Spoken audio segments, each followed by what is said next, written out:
Kantara movie review starring by Rishab Shetty, Rukmini Vasanth, directed by Rishab Shetty. Rishab Shetty మళ్ళీ Kantara range లో hit కొట్టిన కాంతారా 2 బాక్స్ ఆఫీస్ వద్ద నిలబడగలదా? ఫస్ట్ పార్ట్ లో డెవోషనల్ యాక్టింగ్ తో విశ్వరూపం చూపించిన రిషబ్ శెట్టి ఈ పార్ట్ లో దానికి మించి చేశాడా లేదా ఈ వీడియోలో చూద్దాం. ఇప్పటి వరకు మన ఛానల్ ని సబ్స్క్రైబ్ చేసుకొని నోటిఫికేషన్స్ ఆన్ లో పెట్టుకోండి.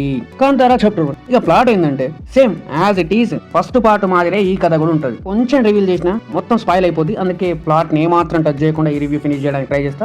Let's dive into the deep review. First part ఎక్కడైతే ఎండ్ అయిందో అక్కడే మళ్ళీ తిరిగి మొదలు పెట్టిండు. ఓపెనింగ్ సీన్ తోనే మైండ్ బ్లాక్ చేసి పారుతుప్పిండు. ఈ ఇంటర్వెల్ అయితే పీక్ లెవెల్ అంతే. Coming to the positives, Rishab Shetty ఆయన యాక్టింగ్ తో చించి మడతెట్టేసిండు. యాక్టింగ్ కాదు, విశ్వరూపం చూపించిండు. మళ్ళీ కూడా కర్ణాటక జానపదాల నుంచి కొన్ని కథల్ని తీసుకొని అది మనకు చాలా బాగా ఎక్స్ప్లెయిన్ చేయాలనుకోరు. అక్కడి కల్చర్, అక్కడ డ్రెస్సింగ్, వాళ్ళ వృత్తి ఏందని చాలా క్లీన్ గా చాలా బాగా చూపించిండు. అదైతే సెటప్ అయితే అద్భుతంగా ఉంది. డివోషనల్ యాంగిల్ లో ఉన్న ట్విస్ట్స్ ఏదైతే ఉంటాయో పీక్ ఉంటాయి, అసలు నెక్స్ట్ లెవెల్ అనిపించింది. ఇక అజ్నీత్ లోక్నాథ్ బీజిఎం అయితే ర్యాంప్ మెంటల్ ఎక్కేసింది భయ్యా.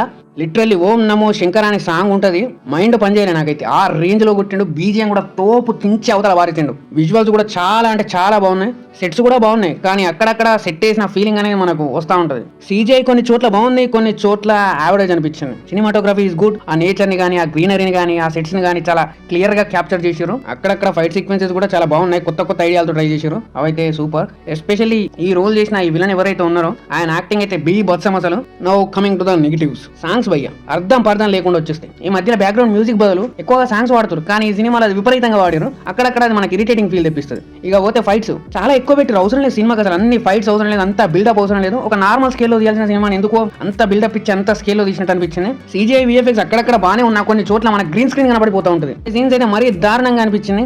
ఆ సెట్స్ ఏవైతే ఉన్నాయో చాలా బాగున్నాయి, చూడడానికి కూడా చాలా బాగుంటాయి. క్యాప్చరింగ్ కూడా బాగా చేశారు, కానీ అక్కడక్కడ మనకు అవి సెట్ చేసి రా అనిపిస్తుంది ఖచ్చితంగా. ఎందుకంటే తెలిసిపోద్ది ఆ సెట్ అన్నట్టు మనకు. స్టోరీ కూడా బాగుంది, కానీ వాళ్ళు తీసుకెళ్లిన విధానం ఏదైతే ఉందో కొంచెం బోరింగ్ ఉంటుంది. అక్కడక్కడ స్లో నేరేషన్ ఉంటుంది, ఎక్కువగా పేలదన్నమాట. టెక్నికల్లీ సాలిడ్ ఉంది బొమ్మ, రిచ్ ఫ్రేమ్స్ ఉంటాయి, కానీ ఎగ్జిక్యూషన్ లో పెద్ద బొక్కలే పెట్టారు. ఏదో పెద్ద సినిమా ఇద్దాం, రిచ్ ఎక్స్పీరియన్స్ ఇద్దాం అన్నట్టు చేసిరు, కానీ అది వర్క్ అవ్వలేదు. ట్విస్ట్లు ఏవైతే ఉన్నాయో బాగా పెట్టుకోరు, కానీ వాటికి ప్రొసీడింగ్స్ చాలా డల్ గా సాగుతాయి. మొత్తం మీద బొమ్మ ఇట్ వాజ్ ఓకే అనిపించినా కూడా అక్కడక్కడ ఏదో తక్కువైంది పుష్ప అన్నట్టు ఉంటుంది మనకు. Coming to the performances, Rishab Shetty as rampage తన యాక్టింగ్ తో మళ్ళీ మైమరిపించి మ్యాజిక్ చేసిండు. రుక్మిణి యాజ్ డీసెంట్, తన యాక్టింగ్ చాలా బాగుంది.